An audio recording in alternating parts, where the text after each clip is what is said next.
રાજકોટ જિલ્લાના ઉપલેટામાં સરદાર વલ્લભભાઈ પટેલ ટાઉનહોલ ખાતે વંદે માતરમ રાષ્ટ્રગીતની 150મી વર્ષગાંઠ ઉજવાઈ।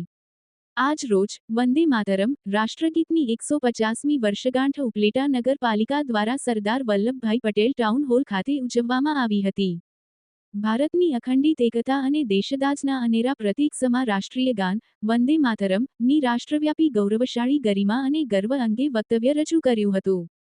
ગામના વરિષ્ઠ આગેવાનો તેમજ નગરપાલિકા સ્ટાફ, નગરપાલિકા, રાજકીય બિન રાજકીય નાગરિકો બહોળી સંખ્યામાં ઉપસ્થિત રહ્યા હતા। સંપૂર્ણ વંદે માતરમનું સમૂહ ગાન કરવામાં આવ્યું હતું।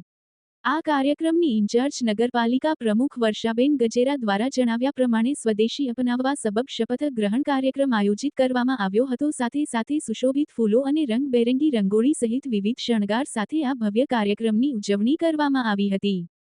વિપુલ ધામેચા, ન્યૂઝ 14 ઉપલેટા। વર્ષાબેન ગજેરા, નગરપાલિકા પ્રમુખ।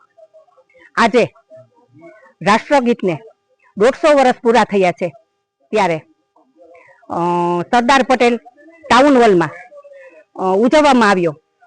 આ રાષ્ટ્રગીત 150 વર્ષ પૂરા થયા એ નિમિત્તે મારા નગરપાલિકાના તમામ સભ્યશ્રીઓ, નગરપાલિકાના તમામ કર્મચારીઓ, સંગઠનના તમામ હોદ્દેદારો, રાજકોટ જિલ્લાના ઉપપ્રમુખ જયેશભાઈ ત્રિવેદી, સંગઠનના સિનિયર આગેવાનો, ઉપલેટાના તમામ આગેવાનો, ભાઈઓ અને બહેનો હાજર રહ્યા। આ કાર્યક્રમ આજે ખૂબ જ ઉત્સાહ અને આનંદથી ઉજવવામાં આવ્યો।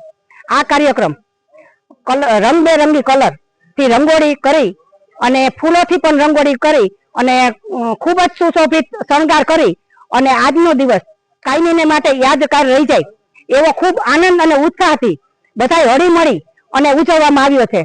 આ કાર્યક્રમમાં ખૂબ જ ઉપલેટાના લોકોએ બહોળી સંખ્યામાં હાજર રહ્યા અને ખૂબ આનંદ સાથે ઉજવવામાં આવ્યો।